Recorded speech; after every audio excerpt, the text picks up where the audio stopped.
Hola con todos. El tema de la presente clase es acerca de los cambios fisiológicos que se dan dentro del embarazo. Como todos sabemos, en el embarazo va a haber una serie de cambios, ¿no?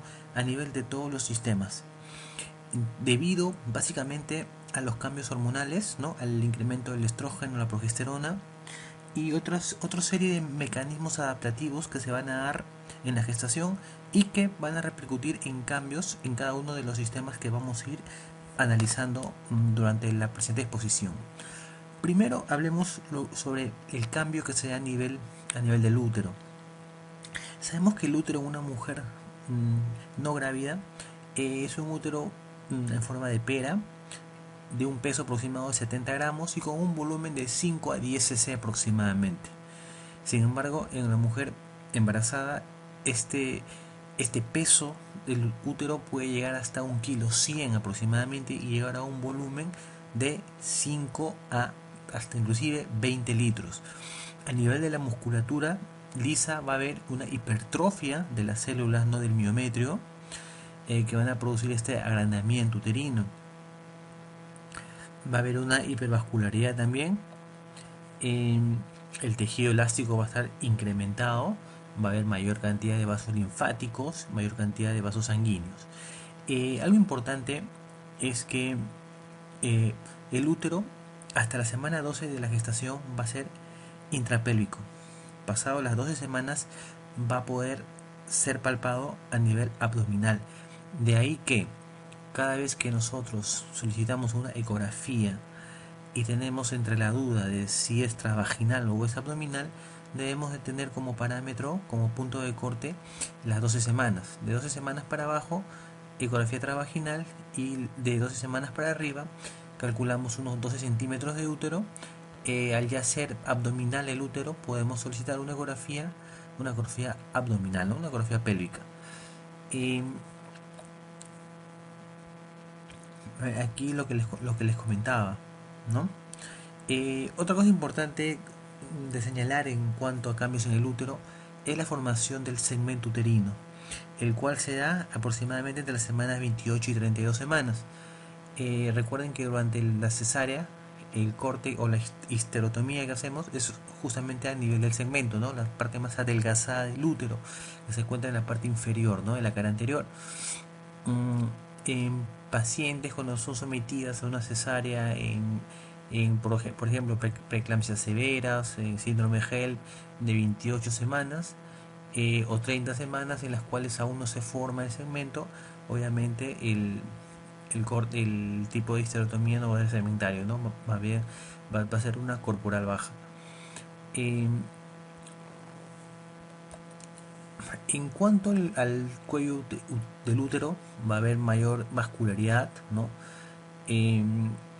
Recuerden que los agentes, las sustancias que van a mantener rígido el cuello del útero van a ser el condroitinsulfato y dermatansulfato, ¿no? Condroitinsulfato y dermatansulfato, llegando casi a la última parte del tercer trimestre.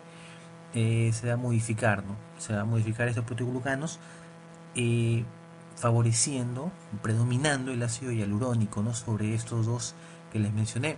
Y el ácido hialurónico retiene el líquido, edematiza el cuello, lo reblandece y lo prepara bien para comenzar a incorporarse y que pueda dilatar, ¿no?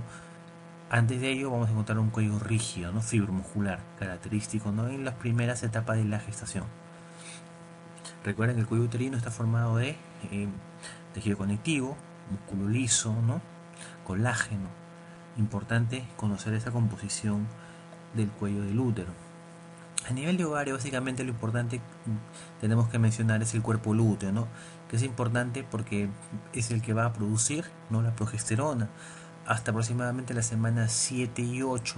Recuerden que es a partir de la semana 8 a 9 que la placenta asume dicha función de la producción de progesterona. Entonces el cuerpo lúteo ya no es tan importante, ya que la progesterona a partir de la semana 9 asume la función de producir progesterona para mantener la gestación.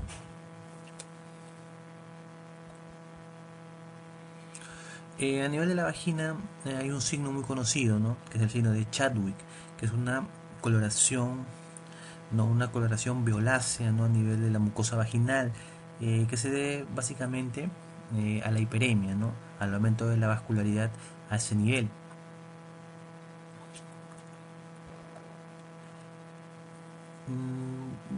En cuanto a la piel, básicamente lo que vamos a encontrar en la gestante van a ser las famosas estrías gravídicas, ¿no? Las estrías gravídicas que van a ser muy frecuentes en la gestación y se van a dar en más del 50%, ¿no? De las embarazadas, las cuales van a predominar en la región inferior del abdomen, a nivel de las mamas y en los muslos, y que básicamente son el resultado del estiramiento, ¿no? De la piel normal. Como se aprecia ahí en las imágenes, a nivel abdominal, esas estrías de color, ¿no? Medio rojizo, cuyo tratamiento no existe un tratamiento eficaz que durante la gestación pueda hacer desaparecer dichas estrías, ¿no? Eh, la línea negra, ¿no? Que va a haber una hiperpigmentación de la línea alba, se va a formar la línea bruna o línea negra. Esta hiperpigmentación básicamente se va a deber al incremento de la progesterona, ¿no? Incremento de las hormonas como el estrógeno y la progesterona. El cloasma gravídico o melasma también es muy característico en la gestación, ¿no? Y muchas veces queda como secuela. La mujer puede quedar con estas manchas, ¿no? A nivel facial después de la gestación. El eritema palmar, las telangiectasias o también llamadas hemangiomas aracniformes, ¿no?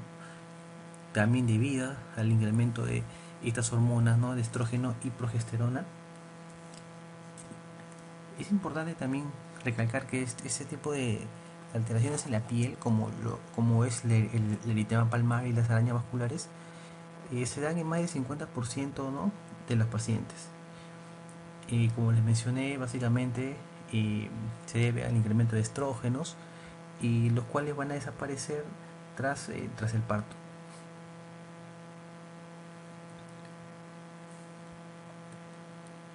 Aquí están las famosas arañas vasculares, ¿no? Las telangiectasias, ¿no? Debido al incremento de estrógeno. Lo que es el metabolismo hídrico, ¿por qué se hinchan los pies en la gestante? Hay varios mecanismos que van a justificar dicha alteración. Uno de ellos es, bueno, el incremento del útero, ¿no? Obstrucción parcial de la cava, el aumento del estrógeno, que tiene una función similar, ¿no? A la aldosterona, con la consiguiente retención de sodio y retención de líquidos.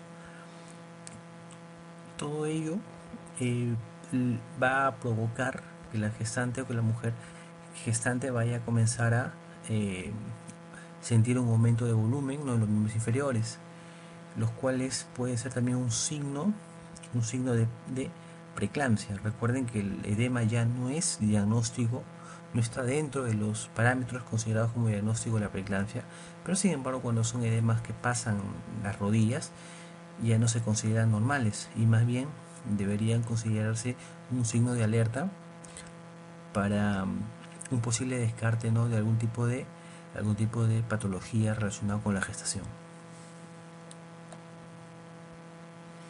¿Qué sucede con los hidratos de carbono en la gestación?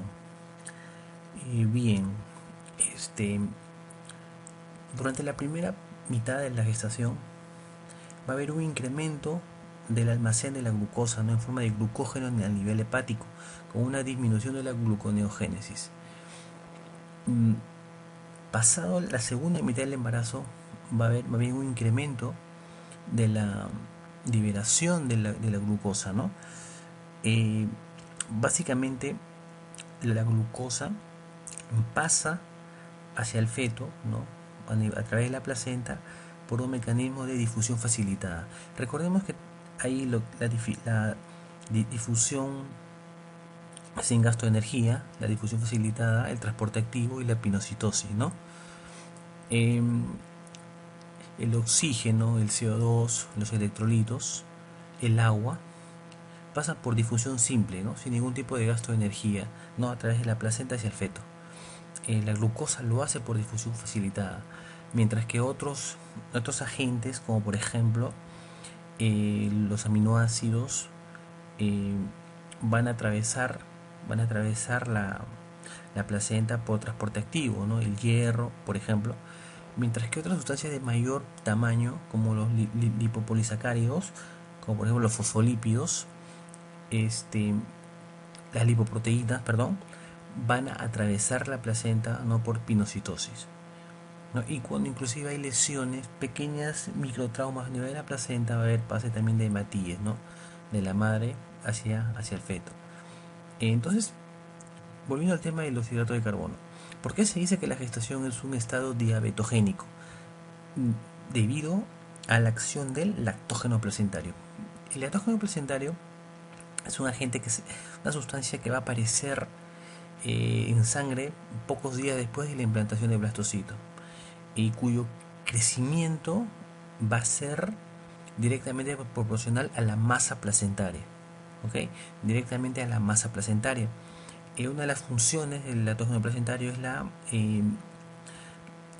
liberación, ¿no? La lipólisis, la liberación de ácidos grasos, el cual actúa a nivel de la insulina provocando una insulinoresistencia, ¿no? A nivel periférico, con la consiguiente elevación de la glucosa postprandial, ¿no? Entonces básicamente esta acción del lactógeno placentario, que se acentúa a partir de la segunda mitad del embarazo, es el que va a predisponer a la gestación como un estado diabetogénico, ¿ok?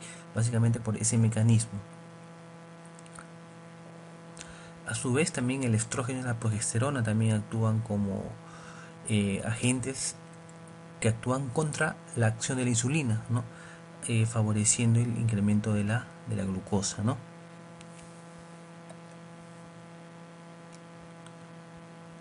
Eh, es importante recordar, ¿no? Que el lactógeno placentario va a ser protagonista sobre todo en la segunda mitad del embarazo, ¿no?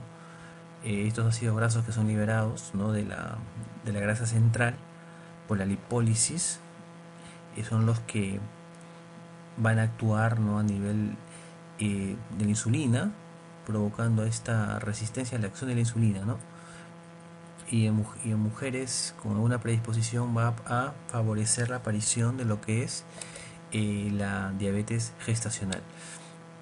Bien, en lo que son cambios hemáticos durante la gestación, tenemos que hablar de la anemia fisiológica relativa que hay, ya que a pesar de haber un incremento de la masa eritrocitaria, también va a haber un incremento del plasma.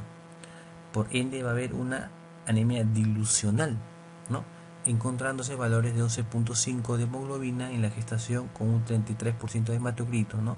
Considerándose hasta cierto punto normales, si se conoce, ¿no? Esta anemia dilucional relativa fisiológica que se da durante la gestación.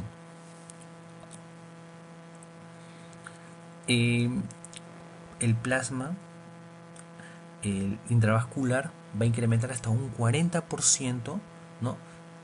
Llegando a ese punto, a ese incremento del 40% de su nivel basal hacia la semana 28 a 32 semanas de gestación, pero comenzando a elevarse hacia las 22 semanas ya comienza a elevarse el volumen plasmático, ¿no?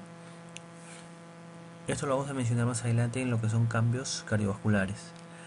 Entonces, volviendo a esta anemia dilucional, es importante conocerlo, ya que durante algunas patologías tiene que llamarnos la atención encontrar niveles de hematocrito elevados, ¿no? O niveles de hemoglobina.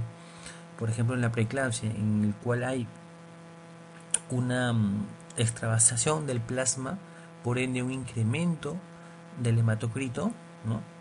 Y que nos pueden hacer pensar, ¿no? de un signo, de un tipo de lesión a nivel endotelial en una gestante que puede tener alguna sintomatología que nos haga pensar en una preeclampsia, ¿no? O sea, el hematocrito elevado suele ser también un signo, ¿no?, de algún tipo de alteración, sobre todo en pacientes con preeclampsia se puede encontrar niveles de hematocrito elevado. Por eso es importante conocer que en la gestante se manejan niveles de hemoglobina y niveles de hematocrito bajos, ¿no?, por esta anemia dilucional que aparece de manera normal. La leucocitosis. Se puede llegar hasta 12.000 leucocitos, pero lo que no se puede encontrar en la gestación es desviación izquierda.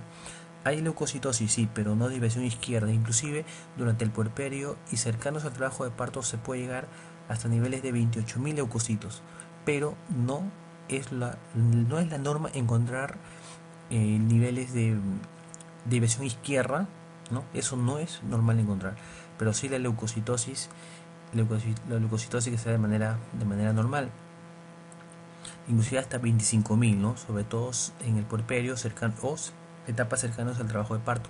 El PCR considerado normal hasta 1.5, inclusive se puede decir en el puerperio o en el mismo trabajo de parto puede llegar hasta 5, ¿no?, el PCR, considerándose normales. Lo que son los factores de coagulación.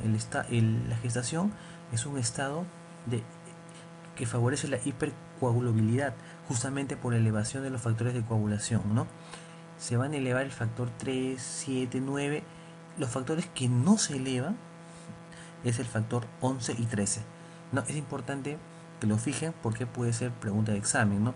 Todos los factores de coagulación se elevan, ¿no?, excepto el factor 11 y el factor 13. El fibrinógeno también tiende a aumentar y la actividad fibrinolítica disminuye, ¿ok? Y todo esto va a favorecer un estado protrombótico, ¿no? Un estado protrombótico.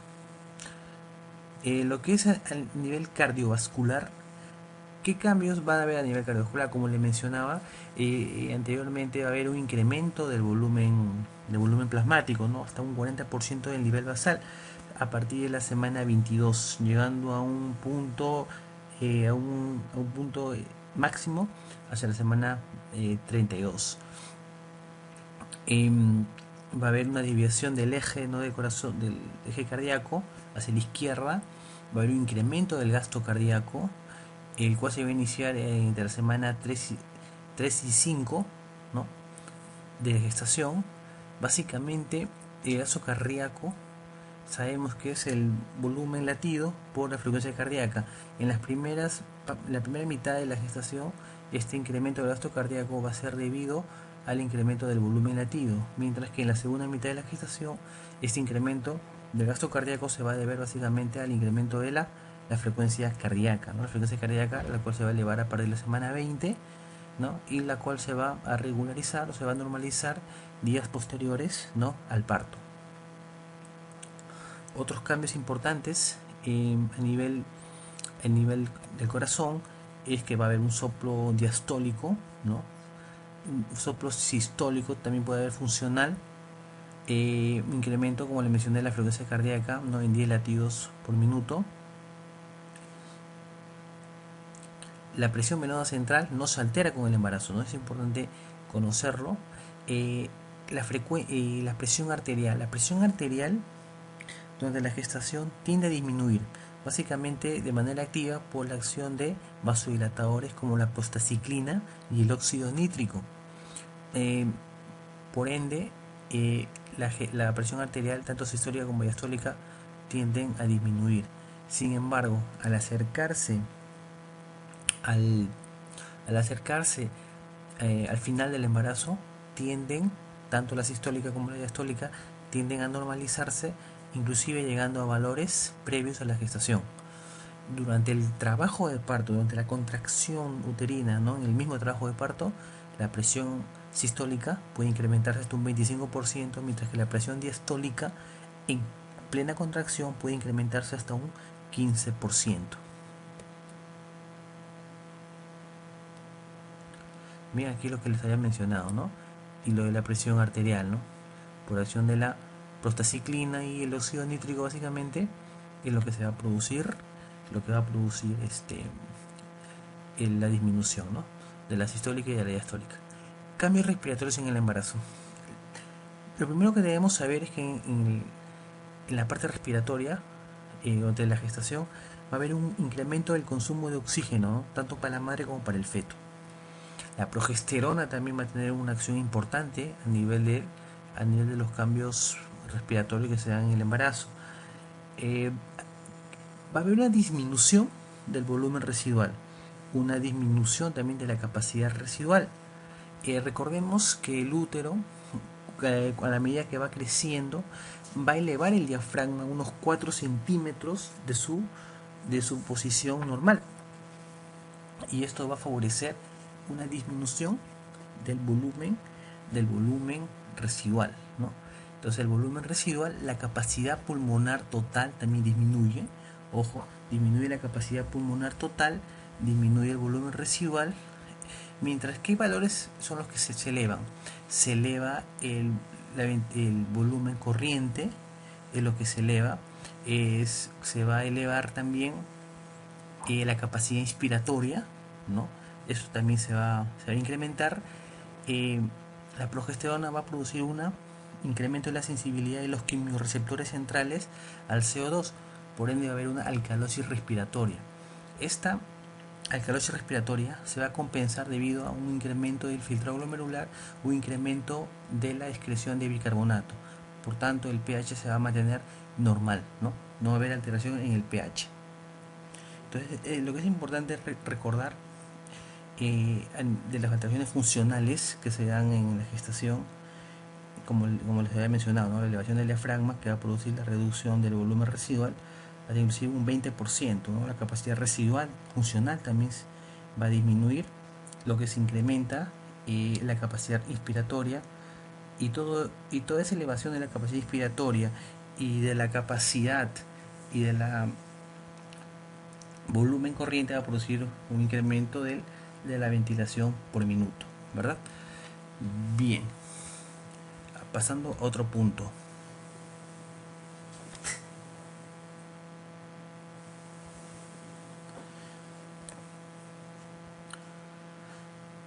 Bien, aquí ya lo que les había mencionado. La progesterona, ¿no? Incrementa la sensibilidad de los quimiorreceptores, ¿no? Por ende va a haber una hiperventilación, ¿no?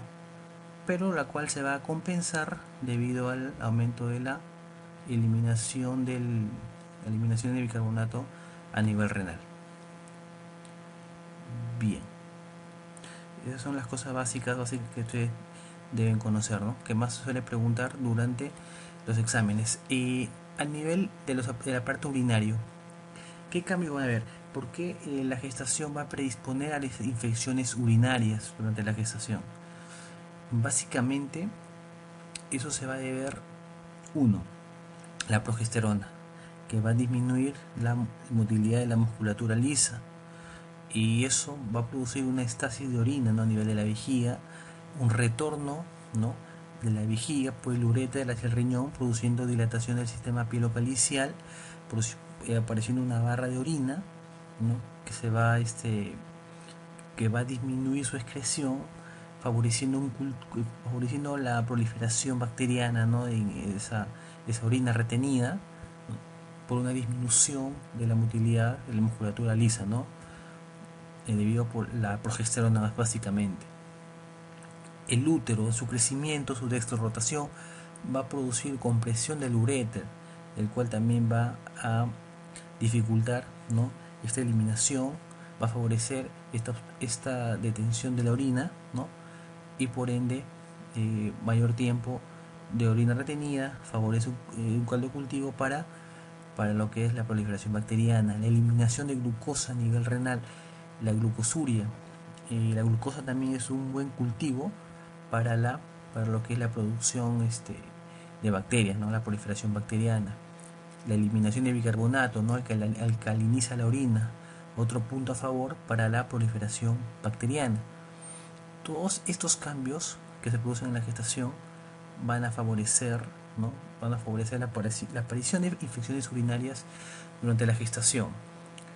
Va a haber un incremento de la filtración glomerular,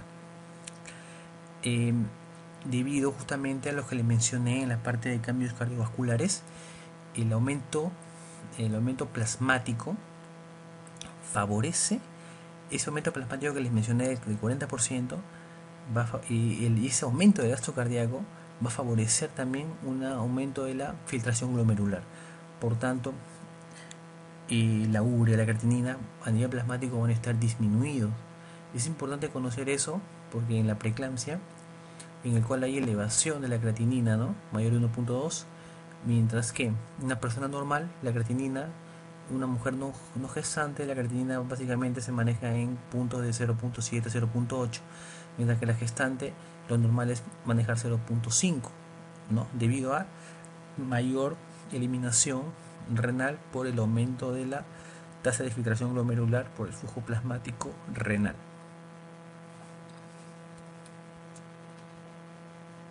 Bien, aquí es un cuadrito donde se explica, ¿no?, cómo es la tasa de filtrado glomerular, ¿no?, que aumenta sobre todo en la segunda mitad del embarazo. El estreñimiento en el embarazo, ¿no?, básicamente debido a la acción de la progesterona, ¿no?, que es un relajante, va a disminuir el tránsito intestinal, ¿no?, y va a haber pirosis, reflujo gastroesofágico, estreñimiento, básicamente por la acción de la progesterona. ¿Okay? A nivel hepático va a haber una disminución de las proteínas transportadoras, una disminución de la colinesterasa. Los que no se va a alterar son las transaminasas, no va a haber alteración. La gamma glutamil transpeptidasa, que es un marcador colestásico, tampoco se va a alterar. Bilirrubinas, tampoco va a haber mayor alteración. Colesterol, triglicéridos y fosfolípidos aumentan. ¿Okay?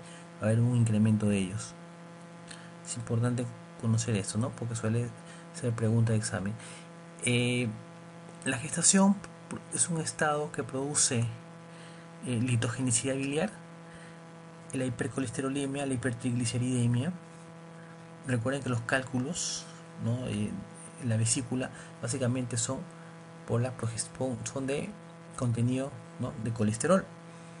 Por ende, esta hipercolesterolemia que se da en la gestación, sumado al aumento de la progesterona que va a producir una relajación a nivel vesicular, todo ello va a sumar para la aparición de litiasis vesicular, ¿no?, sobre todo en gestaciones repetidas, en gestaciones consecutivas. A nivel de la hipófisis va a haber un incremento, ¿no?, del tamaño de esta hormona, básicamente a predominio de la adenihipófisis, ¿no? La neurohipófisis no va a haber mayor alteración en cuanto a su crecimiento. A nivel visual, a nivel oftalmológico, va a haber un engrosamiento de la córnea, lo cual va a producir visión borrosa en la gestación, que suele ser normal, ¿no?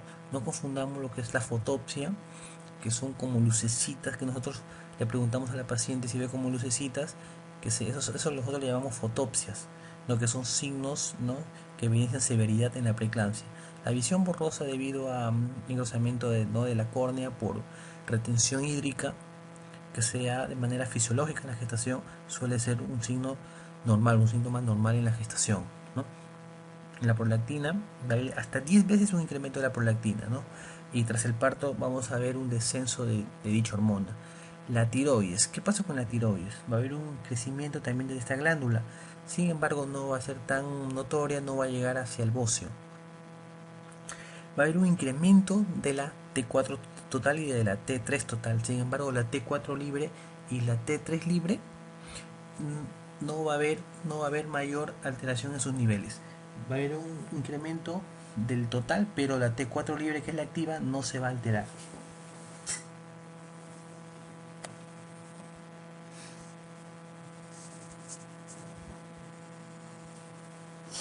Bien.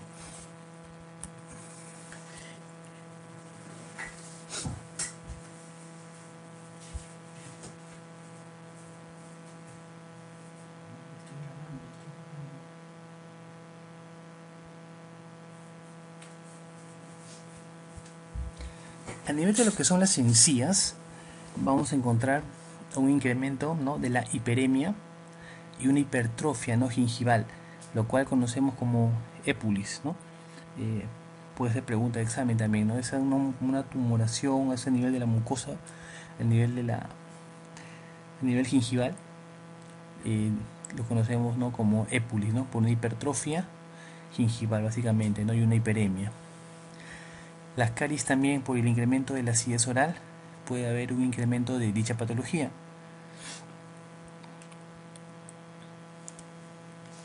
Comencemos con las preguntas. Vamos a analizar cada pregunta y saquemos el mayor provecho a todas ellas. Una de las siguientes alteraciones no aparece dentro de los cambios maternos a nivel cardiocirculatorio. Dijimos que hay un aumento de volumen sanguíneo, sí, ¿no? Hasta un 40% del nivel basal. A partir de las 22 semanas, el cual se acentúa en las 28 a 32 semanas. 2. Aumento de la presión venosa en pelvis y en piernas, ¿sí? Por el tamaño del incremento del útero, ¿no? Que va a producir un mecanismo obstructivo. 3. Aumento de la frecuencia cardíaca, sí lo hay, sobre todo a partir de la segunda mitad del embarazo. 4. Aumento de las resistencias periféricas, falso. Dijimos que hay una disminución de las resistencias, ¿no?, sistémicas, básicamente por acción activa de la óxido nítrico y la prostaciclina, ¿no? 5. Aumento del gasto cardíaco, sí hay un aumento del gasto cardíaco. Básicamente primera mitad del embarazo por acción, ¿no?, por disminución del volumen latido, y a partir de la segunda mitad del embarazo, aumento del gasto cardíaco por aumento de la frecuencia cardíaca. La 4 es la respuesta.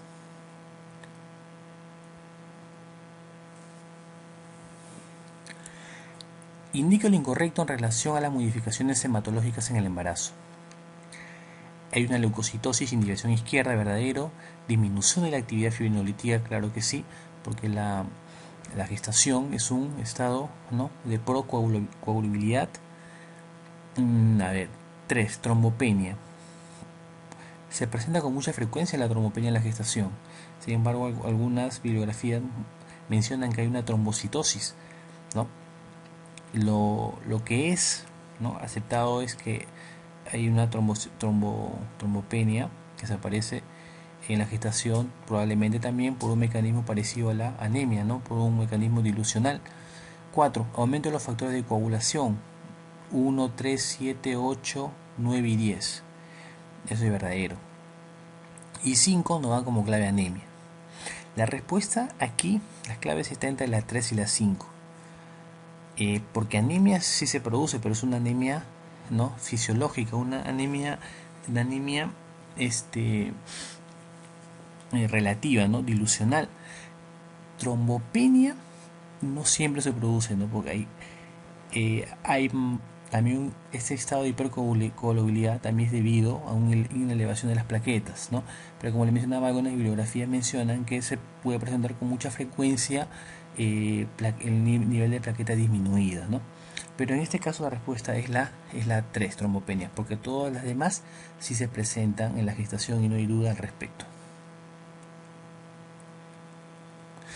Durante los siguientes hechos pueden tener lugar durante la gestación, excepto.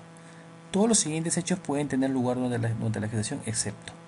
1. Modificación del eje eléctrico cardíaco que se desplaza en sentido horizontal hacia afuera y hacia la derecha.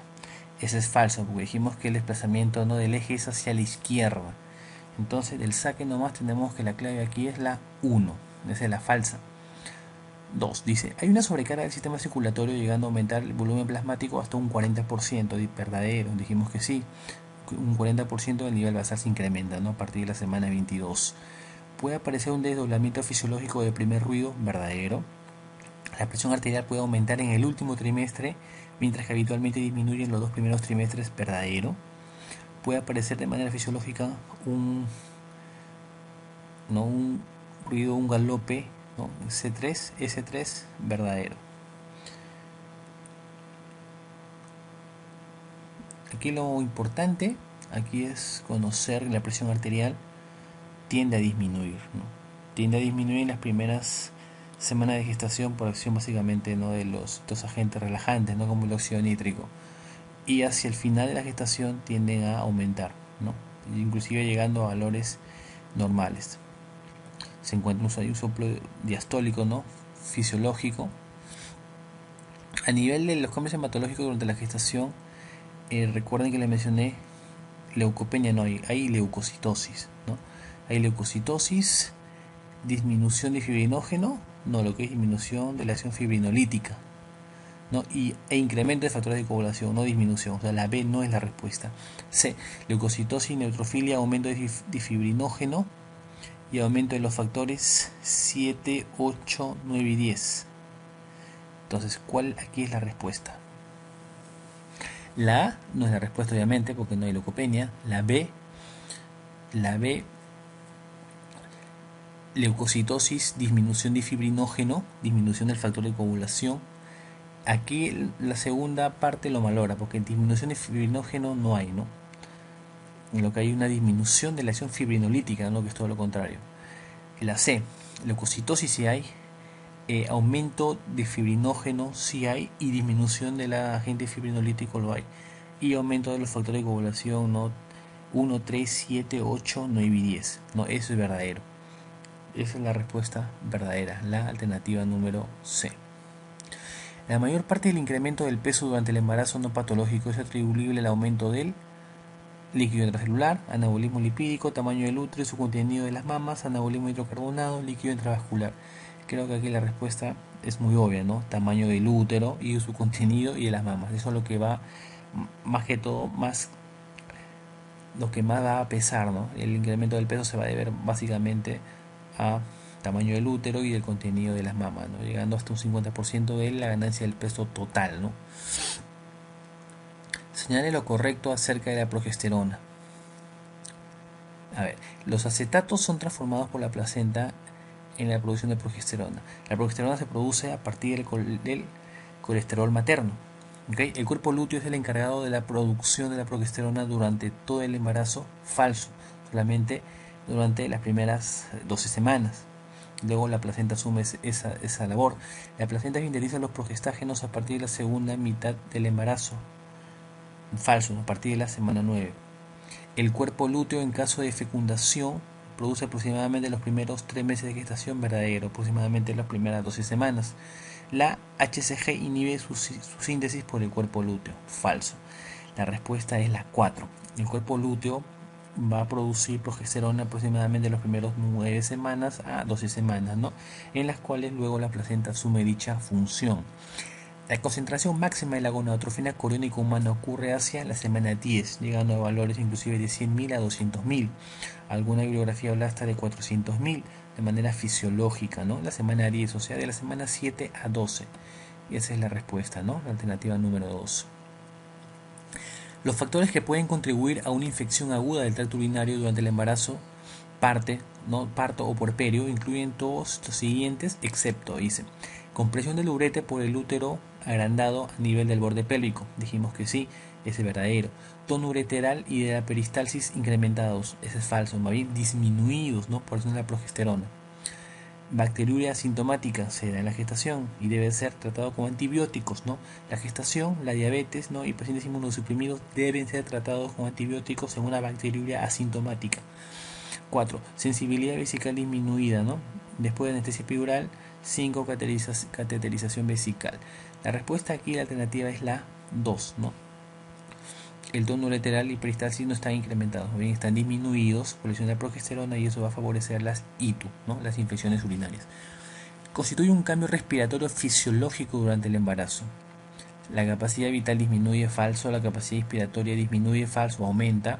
El volumen residual disminuye, verdadero, ¿no? Dijimos que el útero desplaza el diafragma unos 4 centímetros hacia arriba, produciendo una disminución del volumen residual, ¿no? Y de la capacidad residual y la capacidad pulmonar total, ¿no? Va a haber una disminución de esos 3 parámetros. La concentración del HCG en un volumen determinado es mayor es igual en sangre y en orina, ¿ok? Eso deben grabárselo. La concentración del HCG es igual tanto en sangre como en orina. En relación a los cambios del sistema endocrino durante el embarazo, es correcto. Agrandamiento moderado de glándula tiroides, verdadero. Hay una disminución de la producción de factores estimuladores de tiroides. La prolactina disminuye hasta 10 veces sus niveles plasmáticos, falso. La tiroxina, ¿no? T4 sérica total aumenta en forma brusca entre las 30 y 35 semanas. La hormona del crecimiento aumenta durante el primer trimestre, ¿no? Aquí la alternativa correcta es la 1. Dijimos que hay un incremento moderado de la glándula tiroides, ¿no? Que no llega a producir un bocio, ¿okay?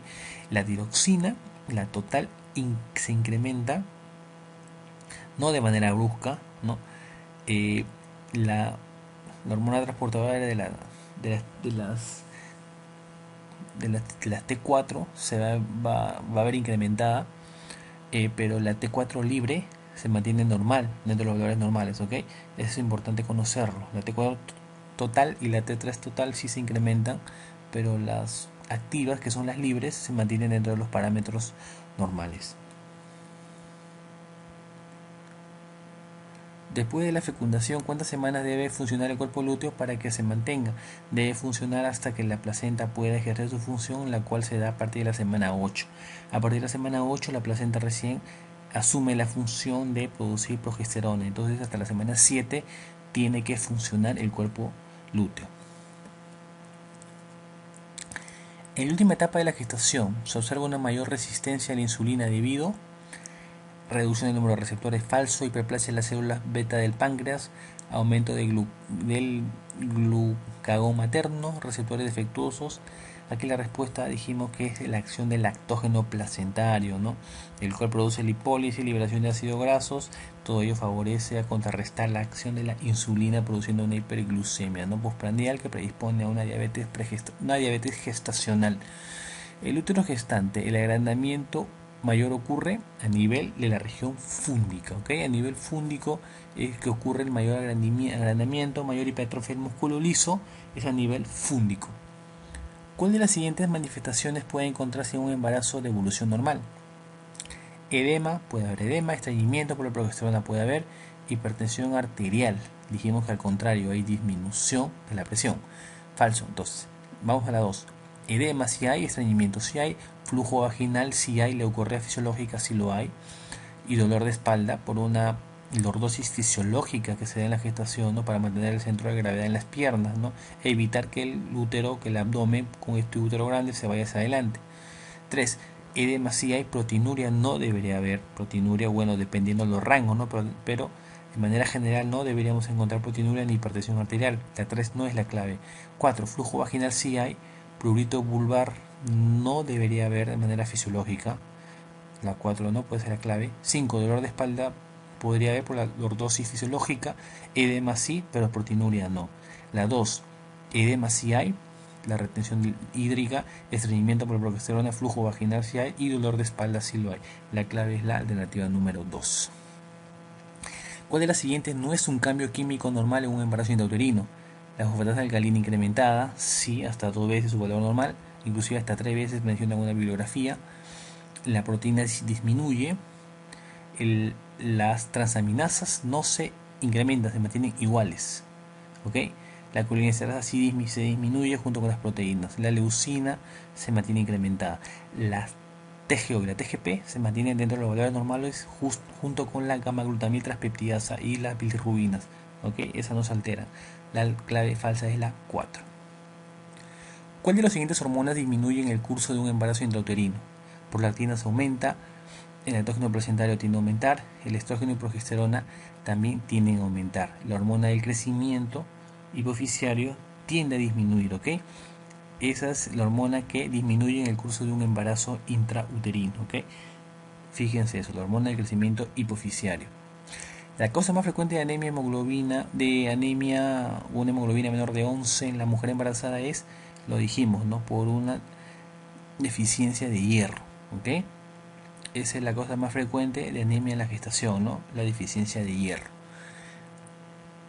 ¿Dónde se produce la 16-alfa hidroxilación de la hormona de hidroepiandrosterona sulfato? Paso necesario para la síntesis de estriol por la placenta. Todo un florazo.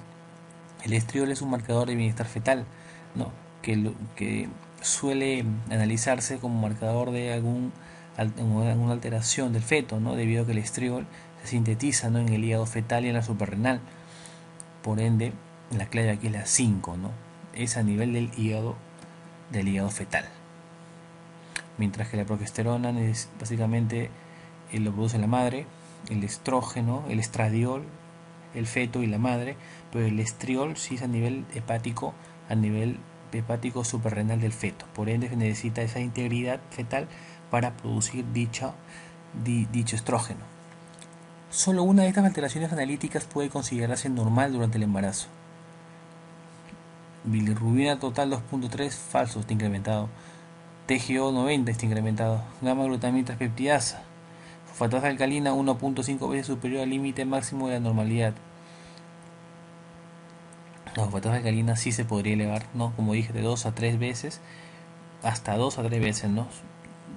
Los valores dentro de sus límites de normalidad. La positividad para anticuerpo antivirus hepatitis es falso, no tiene nada que ver la 5. Aquí la alternativa correcta es la 4. La fosfatasa alcalina se puede elevar hasta 2 veces el valor no superior al límite máximo de la normalidad. Inclusive algunas bibliografías mencionan hasta 3. Lo demás, la gamma glutamina peptidasa no se altera, la TGO no se altera, la bilirrubina no se alteran, ¿ok? Señale la respuesta correcta en relación con la gonadotrofina crónica humana durante el embarazo. Aumenta hasta la semana 10 y luego se mantiene constante hasta el parto. 2. Aumenta constantemente durante todo el embarazo. Falso. Tiene un máximo alrededor de las 10 semanas. Verdadero. Tiene su valor mínimo al final del embarazo. Comienza a aumentar de forma evidente a partir de la semana 30. Falso.